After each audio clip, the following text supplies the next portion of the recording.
Hello YouTube, this is Iriseon, and I'm going to be doing a beginner's tutorial for Minecraft because my friend just got the game, and I want to show him basically how to play it pretty much quicker than anyone else's tutorial. Forgive me for doing this, I know everyone's done it before, but it just has to be done. So what you're first going to want to do is you want to get wood. This game is all about gathering materials and staying away from the creatures of the night, the creatures of the dark. That's who you really don't want to come across. They're actually quite dangerous because when you die, all your stuff gets blown up. You don't lose it, it just goes on the floor, and then in 15 minutes, if you don't pick it up again, it will disappear. Now, where you first come into the world, when you first load up the game, usually sand, you will come back here every time you die.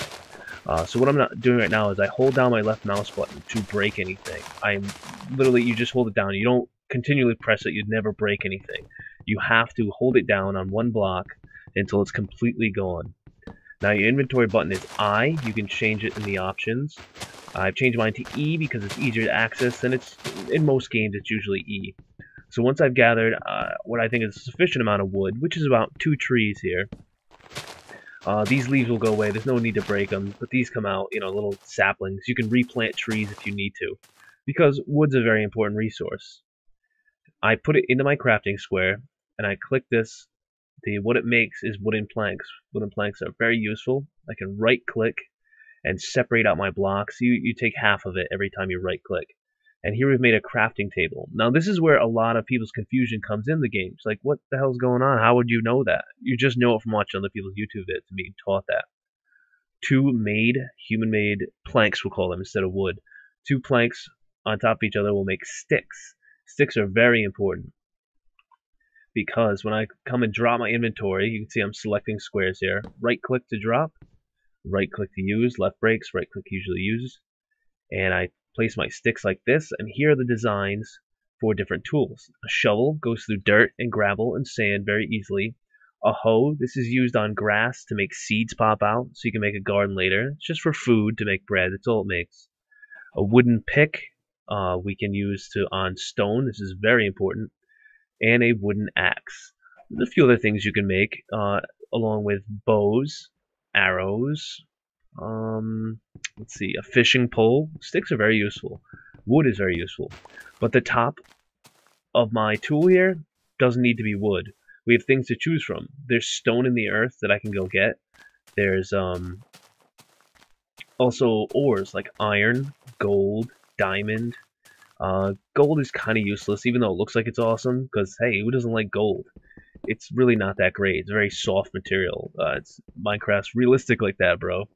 Um, so I'm coming here. This is the normal stone that you'd get, and you see how when I've popped it into it, when I've gotten it, it comes out as cobblestone, which is, you can tell it's always man-made stone.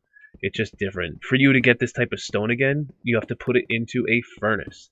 And the furnace is the other big sort of workman's block that you'll need to know. Because with a furnace, I can cook food, and I can cook sand in a glass, and do all sorts of neat stuff. But first I need fuel. That wood will do just fine. And in fact, there's new charcoal blocks, which I'm sad to say, for this being a tutorial, I don't know how charcoal is made. It's very easy. It would take a second to look up.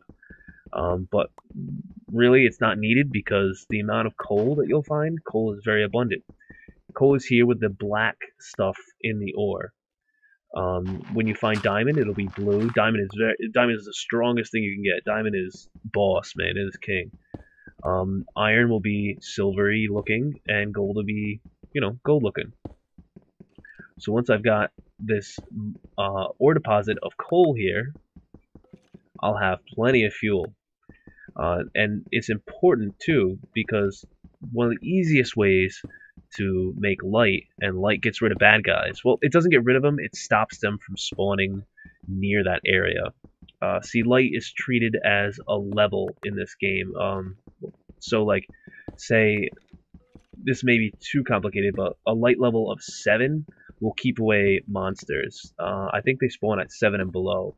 And something like 8 and up, friendly monsters, or they're not monsters, but friendly mobs will spawn. There's sheep, there's cows, there's chickens in this game. Those are the good guys, so to speak. Chickens don't drop anything useful. They have eggs, which I guess, you can make a cake out of it later. That's a way more advanced recipe that's not needed today. In fact, let's start getting back down to basics. Here's my stick, and here's coal on top. And these are my torches. And I have a maximum stack of anything to 64.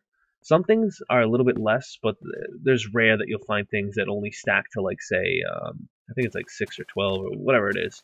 Like snowballs. It's 16, that's right. Now here we go, natural caves. Part of the beauty of this game is that, like, why would you want to play it?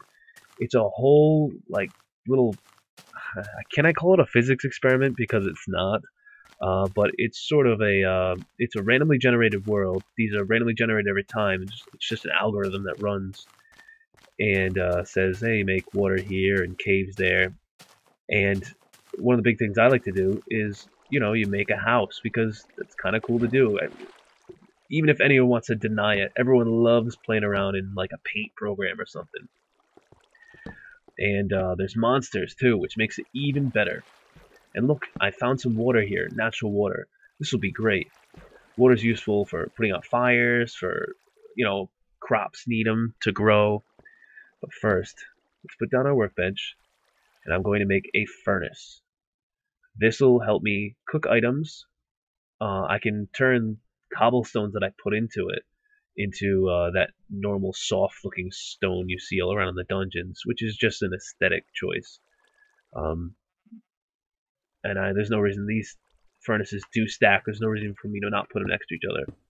Now, furnaces take the fuel, and let's say I did want to make this into a normal smooth stone. Just pop it right in there. Other things that we popped in are the meat that pigs drop when you kill them. Cows don't drop meat. Cows drop leather, which you can make armor with.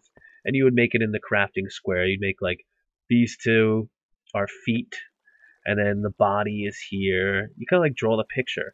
Pants are like this. You know what I mean? It's very simple like that, but it still has a level of depth. It's like you want to say a Miyamoto game. It would be like easy to learn, hard to master. Now you see there's a little bit of fire coming out of this furnace. You actually don't have to worry about it, but in game, when other sources of fire, not torches either. Torches won't burn me, but other stuff really will burn me, and it's quite dangerous. You can make traps out of it. That's what I like to do. You'll find under the ground sometimes there'll be dungeons. You can tell it's a dungeon because it'll have the cobblestone around it, and there'll be some cobblestone with moss around it. And in the middle will be some little, like, cage-looking thing, and out of it will come monsters. It's pretty cool. Monsters also come out of low light, but in those places where you find those monsters, you also will find treasure chests, which is awesome. Now here, what I'm doing is very important, making a sword. I've now made a stone sword. I could have made a wood sword, which I neglected to mention earlier, but stone is a lot more powerful. The next level up would be to have... Oh, I have enough for another pick. The next level up would be to have iron, and after that is diamond. There is nothing else so far. We don't know, the game's still in beta. So armed with this knowledge, you should go out, make a house, and prepare for night. Because you will have to watch out for zombies, which just come at you and try to bite you slowly. Skeletons, which launch arrows at you. Spiders, which aren't mean in the daytime, but they're mean at night. And they jump at you. They drop string. String which can be used to make a bow and to make a fishing pole. Let's see. I will need some string to show you how to make a bow. That's unfortunate. Anyway, you might be able to figure it out yourself. You pile 3 sticks on top of each other, or is it to the side? I think it's 3 sticks and 3 pieces of string. You make a little bow shape out of them. And it's almost the same for a fishing pole too. Ooh, and look at this cave. Very interesting. It's now time to explore. And what's that? Oh, it's a creeper! That was very important to learn. Creepers blow up. Oh my, they are the scourge. Oh, don't kill me, my items! Right, so we've been killed. Oh no. I gotta get my items back. Especially within 15 minutes. Good thing I'm not far away from my spawn point. We came back right where we entered the world. Right here. And if I have my navigation correct, which I don't, We should be able to get our items back. Oh no. Which way did I go? Someone tell me. Night is falling. That's not a good thing. There's 7 minutes of daylight and 7 minutes of nighttime, roughly, I believe. So it's important to be in... Oh, here he is again. Da, da, da, da, da, da, da, da, da. Indiana Jones, buddy. Ah, he will not get me. Here we go. Come on, buddy. Ah, stupid skeleton. Haha! I've got a bone from him. You don't really need to know about bones. You crush bone down to make bone meal. Too bad I can't pick up his arrows, huh? Or his bow. Unfortunately, those are their arrows. You can't pick it back up. But if you had launched arrows and if they fell in the dirt, you can quickly pick them back up. Alright. Well, I leave the rest up to you. I'm going to try to survive the night without being killed. And I like the way this world looks. Looks pretty neat. There's a lot of possibility. But again, the game is all up to you. There's no goals as of yet. You have to look... What you may have to look forward to, though, or you don't have to, but you may look forward to, is that the game will get better over time. The developers plan to add a story, I believe, and goals to make this more of a driven experience. Because right now, you only play Minecraft to expand your own creativity, and like we all play games to pass some time in your life before you die. It's getting morbid. Just having some fun, and it's art in a way. It's a little more. It sounds a little more lofty than it is, but then again, that's exactly what it is. So even if you aren't my friend, if you are my enemy, I hope you found this useful. I've tried to be as compressed and concise as I could be in getting out as much information. I hope it wasn't too fast. And really, a lot of the fun is learning on your own. If you need more help, check Mindpedia, the Minecraft forums. Mindpedia is also maybe called a Minecraft wiki. Be careful of spam sites, though. Minecraft is now very popular, and they're all pretenders to the throne, all bouncing up and down for your attention as well. The official word can always be found at www.minecraft.net. This has been Iriseon, and this is my tutorial for beginners. Thank you.